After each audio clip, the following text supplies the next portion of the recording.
Welcome to Peter and Ruffy's Football Show, Wednesday's daily fix of football chat. And the main talking points tonight: Partick Thistle get a late winner against Motherwell in the Premiership. The race for the title in the Championship is still ongoing as Rangers and Hibernian record away victories. And Derek McInnes says he will try and expose the weakness of Celtic at the heart of their defence in the big match at Pittodrie tonight, Aberdeen against Celtic. Just a few of the talking points in the company of Alan Rough, and as ever, our regular man Gordon Smith is our boot-room guest. So, your team got a late winner, Ruffy. Yep, and I think any of the teams down the bottom will take anything, late or not. It's another 3 points. It gives them a wee bit of breathing space and puts the onus back onto the other teams that they've jumped above. Yep, and of course, I think Mark McGee is well aware that it wasn't going to be an immediate fix, Gordon Smith. He knows they are in a dogfight to try and get away. There were some good positive games, but in the last couple, they suffered a late equaliser at Dundee, and this one, Lawless's shot took a wicked deflection to outfox his goalkeeper. Yeah, it must be a bit of a signal losing late goals like that, because it's basically, cost them, it's like they lost 2 points last night, but they got a draw, and then the same on Saturday. So 4 points in 2 games is a big feature. But there's nothing in the bottom part of the league. I mean, it's very, very tight. I think there's about 9 points separating 6 teams there. So AMD could be dragged back into. That's why the win for Thistle was so crucial, because it just puts them a little bit closer to the top. I mean, they're not far off the top 6, but there's nothing in it really. Some teams have been like going between the top 6 and the bottom 6 like regularly basis. But Dundee are an example of that. But I just think there's going to be a lot of score lines like what we witnessed last night. I don't think AMD is really on a great run. Last season we had Ross County, had a tremendous run at this stage. None of these teams have got any real consistency. Yeah, the downside for Mark McGee is they lose the game. They miss out on 3 crucial points. The upside, if you're coming to the end of your contract, there's nothing better than firing in a goal to draw everybody's attention to the fact you're available. And I'm talking, of course, about Lawless. Yeah, he's going to be a big miss. Anytime we've seen him, he's been the main. If anything's going to happen in midfield, he's the one that sparks it. He's got great energy, and like last night, he comes up with very, very crucial goals. So if he was to leave and Bannigan was to leave as well, there'd be 2 players sadly missed. There was him and Higginbottom and Doolan were the kind of main 3 at one stage for Thistle, and Doolan sort of dropped out of things. Higginbottom hasn't really recaptured his career at Kilmarnock. But Lawless, I think, like Ruffy says, is pretty consistent. He is a good player. He is creative. He's a type of player that can change a game for you. Yeah, but it just shows you what Alan Archibald's had to deal with over the last couple of years, having to lose crucial players like that and then have to find replacements for them. That's why I think he's done so well. Yeah, it'll be a big ask in the summer again, Ruffy, just on that point, because you're looking at Lawless and Bannigan. Yeah, again, 2 players, very influential. But there'll be a lot of players, I think, at the end of the season will become available, and I think you'll get a bigger pick at the end of the season, but you've just got to pick the right ones. Yeah, let's have a look at the Premiership table to see how that result affects things. And again, as you mentioned there, Gordon, a win for Partick Thistle and suddenly they've leapfrogged Motherwell. Yeah, I mean, that's it. They've just gone above them, obviously, on the night, and got above Hamilton as well. They caught up with Hamilton points, but got a better goal difference. So Thistle, jumped up there a couple of places with that win. But as I say, they could quite easily, again, you see how the results go. I know it's the Cup this weekend, so we're not going to see Premier results for a couple of weeks, but there's nothing in it at all. I think it's very, very tight in that bottom area. You just need to look at from Ross County all the way down. I mean, it's 9 points separating all the way down from Ross County to Kilmarnock. So that's about 7 places there separated by 9 points. Yep, and of course your old team, Ruffy, and I'm saying your old team because there's so many you played for, but this one is the one that's dear to your heart at the moment. Dundee United, you still think they can get out of it? Yeah, I do. And I think Kilmarnock have got a lot of big games coming up. Obviously a big cup game at the weekend. It depends what happens there, but obviously if they get a new manager in, that might just give them the lift. But some of the teams have got games in hands over them, and if they were to win their games, I think the pressure would be on. Yeah, talking of pressure, many a Hibs fan has changed their mentality with regards to the side. I've been speaking to more than a few who, in maybe previous years, might have been thinking, there'll be a slip-up somewhere along the line. But yet again, good recruitment from Alan Stubbs, and one of them, Anthony Stokes, pops up with a winner at Morton. Yeah, I mean, fortunately we all did agree that it was a good signing for Hibs. We felt that he's a player of a high quality and that he's a player who can offer consistency and experience to this Hibs team. And already, you know, he came on as a sub, scores a goal, and that took the pressure off Hibs because it was a tight game till he came on, got the goal, and then last night gets a winner. So I think, you know, an excellent signing at this stage. I mean, they've still got a gap. They've got a game in hand over Rangers, and there's a gap there. I think it's a 7-point difference between the two teams, but I think they could close that down. In fact, it's 8 points. In fact, 8 points of difference. They could close that down if they win their game in hand. And I think though that Falkirk are out of the race now. So I think it is Hibs or Rangers, but Hibs will be dependent. I think if Rangers are going to lose any points, it has to be the game against Hibs. It's going to be Hibs that are going to have to beat them in order to at least take those 3 points. Yeah, and of course he made 4 changes to the side. That shows you the strength and depth that Alan Stubbs has at his disposal last night. Yeah, he's worked tirelessly in the last couple of years. He's thought about every player he's brought in. Obviously, we saw McGeoch, then McGinn.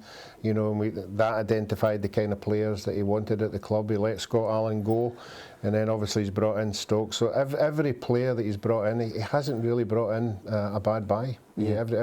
Every player that he's brought in, even Keatons as well, has contributed to any game that they've played. You thought they might slip up as well, Ruffy? Yeah, I always worry about midweek games, but again, Rangers and Hibs, you know, they dug in, and they'd be happy to come away from both places with a 1-0 win, because I always think midweek there's always a chance, I don't know what it is, but always a chance of somebody slipping up. Yeah, that's the strange thing about Ruffy, no logic to it. Didn't like playing any other time other than Saturday at 3 o'clock, which is why we can explain away Peru and Iran. Let's talk about Rangers, Gordon Smith, because Andy Halliday, I think his celebration might have been more than a little subdued, but it was still a good winner. Yeah, I didn't see his celebration, but it's a vital goal. I mean, that's the thing. He missed the game at the weekend because of his suspension, but coming back in, it was major for him to come back in and get the goal. And it's a big win because, I mean, at the end of the day, Rangers, if you look at it, where's their tough games going to come? And it's against their teams that are closest to them away from home. So to go to Kirkcaldy midweek, certainly with the kind of weather conditions, everything, it couldn't have been really suitable for a game of football. But it's a crucial win to get that 1-0 win, especially probably when they found out later on that Hibs had also had a good result at Capello. Yeah, see, they're grinding them out, and that's what a lot of Rangers fans are looking and saying, okay, it's just 1-0, but it's 3 points, you know, and just keep taking the games one by one, Ruffy, and of course O'Halloran's still to come in there. Yeah, and if they look at the last 2 games, obviously I thought it was a crucial goal last Saturday to score a goal, you know, that so late on in the game when it looked as if Falkirk were going to hang on in there. That would have put a lot of questions out there if they'd drawn that game. You know, obviously the gap wouldn't have been there, but they didn't. They scored the goal, you know, and they've moved on, and another impressive result last night. Yep, and then it's Kilmarnock at the weekend. Yeah, well, that's a good test. I mean, I know Kilmarnock aren't in great form at the moment, pretty inconsistent, but they've got a new manager, and quite a lot of the times, I know it's a caretaker at the moment, they've got Lee McCulloch in there, but there's quite amazing how often you find that a team lifts their game when somebody else takes over. I think that's a lot of times why teams sack their manager, because they get a lift. And so Kilmarnock will probably be, I would think, a better team, better form. Lee McCulloch will make changes, I'm pretty sure. He's probably had a close look at the personnel there in his time as assistant, and you never get a chance to pick a team in an assistant, but I'm sure he'll pick a different team. He'll go for a team he feels can give Rangers a hard game, and he knows Rangers pretty well. I know it's a kind of different set of players and all that, Peter, but he'll know the sort of what they've been doing. He'll be keeping a close eye. He'll be talking to the guys at the club, and I think he'll want to go there and make it a hard game for Rangers for sure. Yeah, it's tough to call this one as you know, who are the favourites. I mean, Rangers at home, they're a championship side, but they've added a wee bit of quality there as well, and they've got players that can hurt Kilmarnock. I mean, would this be a real shock? Would there be anger if Rangers were to go out at this stage? I think the way Kilmarnock are playing just now, you would expect Rangers at home to win this one, because we saw the First Division coming up against a lot of the Premier sides and doing particularly well. So I mean, Rangers are top of that championship, so you would expect that the way Kilmarnock are just now, that they would win it. Yeah, they beat Kilmarnock last season in the cup, I think it was a League Cup they beat them in. comfortably, and Rangers weren't playing that well then. They didn't have great consistency. But the thing about it is that we already saw the game this year. Rangers had beaten St Johnstone last year. This year lost heavily and convincingly to St Johnstone. So you've got to look at it and think that it's a one-off game. Anything can happen. Yep, okay. They are making it very, very interesting in the Championship. That race could go right down to the wire.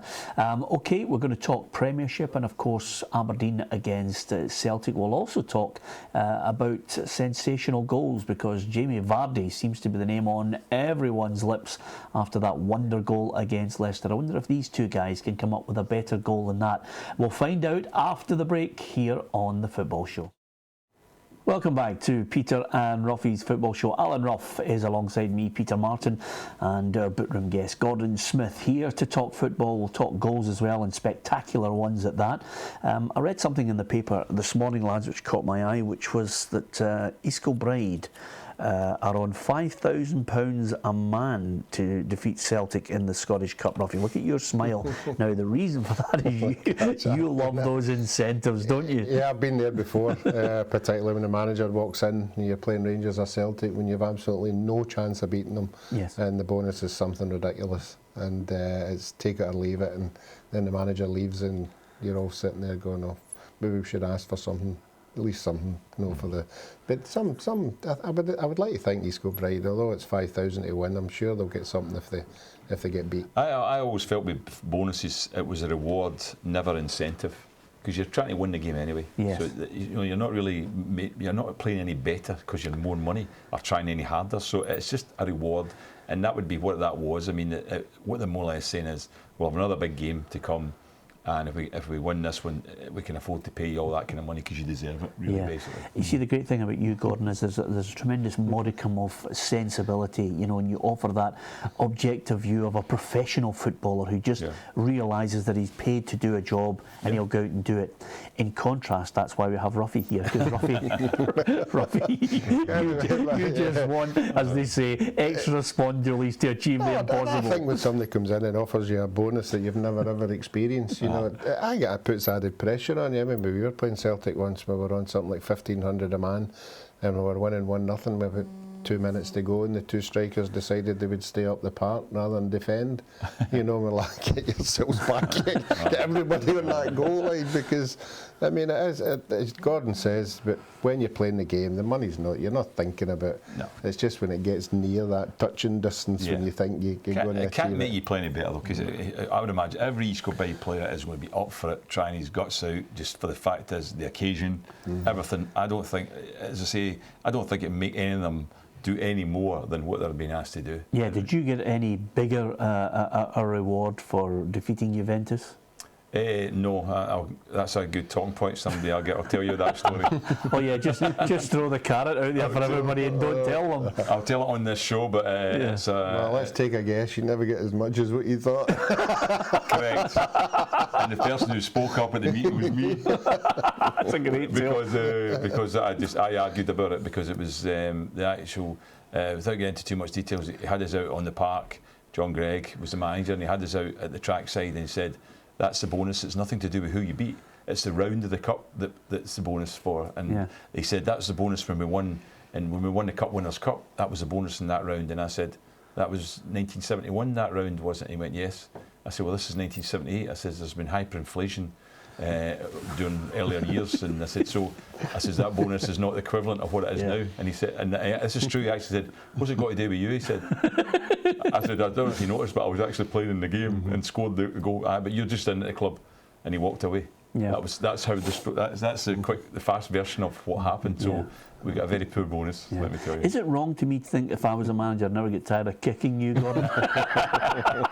Remember that sensible argument in football. You're always going to be in trouble. I would have loved to see in the other players' faces when you started talking about hyperinflation. Yeah, absolutely. No, there's always a moment, and it's the same in journalism and the same in football, when you say something and suddenly you can feel everybody just take a wee step back to leave you out there on your own. You're absolutely right, Peter. Nobody else else spoke up at that moment. It was just me that was making that point, so it was a mistake. Yeah, absolutely. I don't think we'll be seeing any of these Kilbride lads for a few weeks if they manage to defeat Celtic at the weekend. Don't think they'll see Ronnie Dyla either, because prior to that match, it's a big one tonight. It's Aberdeen against Celtic. They've got a job to do. If they finish it tonight, is it game over? The title's won, Ruffy?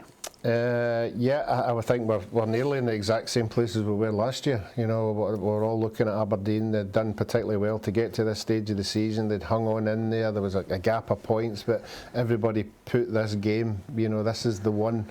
If Aberdeen were to lose it, then Celtic would just draw away. So I think the Aberdeen players will have that beat into them, and I think Derek will be emphasising, you know, the importance of the game, and imagine how high they would be if they were to take 3 points out of this game. I think you're right. I think psychologically it would be a massive boost for them if they got the win, Aberdeen.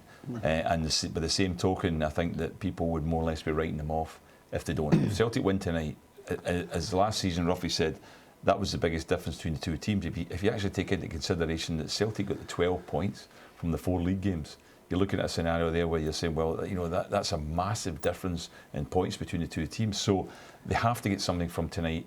A draw would still keep them in there. Aberdeen, you would say, well, they've still got a bit to do, probably still Celtic's league. A win, as I say, will make everybody think it's possible. No surprise that Derek McInnes has mentioned that they're going to try and expose Celtic's weakness. It's there for all to see. It's been there for, what, 18 months? Yeah, it has, you know, and it's unfortunate that it's never been a settled back four, not for a long, long time. And that does set its own, you know, you just go out into games and with everybody recognising it, even the fans are recognising it. You know, as soon as Lustig goes up the park, there's a gap there. As soon as Tierney goes up, there's a gap there to exploit. And certainly Aberdeen have got players with pace, you know, that will exploit it. And particularly in the middle as well, there's never been 2 central centre-halves permanently. No. So Craig Gordon, you can see his game's dripped a wee bit, you know, the indecision of who's going to domineer in there, and he's got to make decisions, particularly in that goal they lost at the weekend there. So yeah, if we see that, yeah, managers who have had people out there watching for 2 or 3 games, that'll be in the report. That's everything that'll be in the report will be about that defence. But it'll be hard. It is centre backs, but it'll be hard for Aberdeen to establish who exactly is going to be playing centre half for Celtic tonight, because there's that many changes that you know keeps getting made. They keeps deciding different people. I thought at one stage you might even move Lustig in there and put somebody else at right back. You know what I mean? Because Lustig's an experienced player, but he hasn't done that. So I think that's what Aberdeen are trying to exploit, the fact that the 2 centre backs, you don't have a partnership there, a steady partnership. You're always playing with people, and one of the things about that I always think about centre backs is there needs to be some sort of relationship. You know, the best ones are pairs, aren't they? Yep. When you look at centre backs, the 2 people that complement each other. And one, say you get one, like, you know, the great team the past Aberdeen had was Miller and McLeish. Yep. McLeish went for every challenge, and Miller was the sort of sweeper type.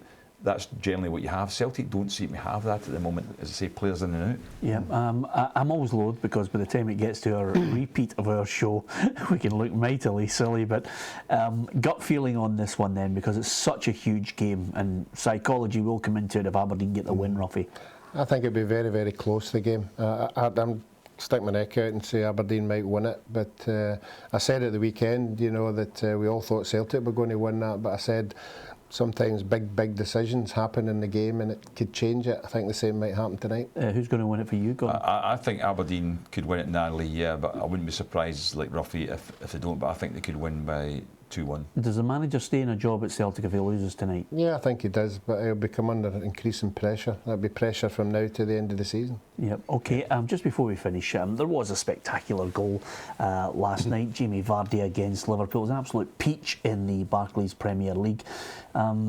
It ranks up there with some of the best. I mean, we've had a couple of crackers from down south only in the last couple of weeks, Gordon. Yeah, that's right. Delali scored a fantastic goal and he flicked it over the player's head and volleyed it in. We've seen great goals in the past. Terry Henry scored a few. I remember Bergkamp scored an absolutely marvellous goal against Newcastle when he played it round the player and got it.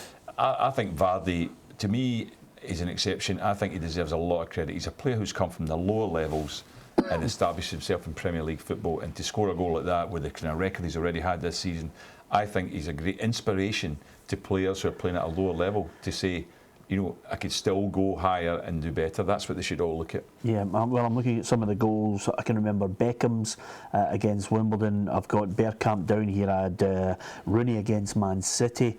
Also Di Canio at West Ham. And I think Alan Shearer scored a cracker at St James's Park one night.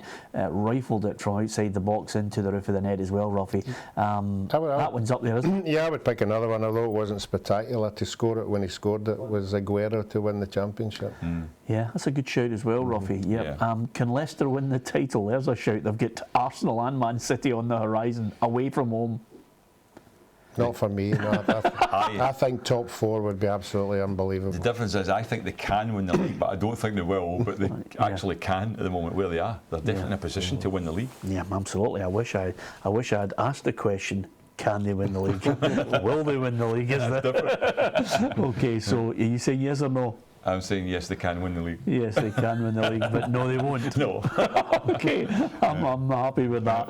Okay, so we've got the opinions of these guys. Don't forget, you can join us and you'll get the full unedited story from Gordon Smith, maybe on Saturday at 2 o'clock on our live show where we bring you all the goals from the Scottish Cup as well. But for tonight, we'll just have to do with the edited version of that bonus against Juventus. Thanks for watching. Good night.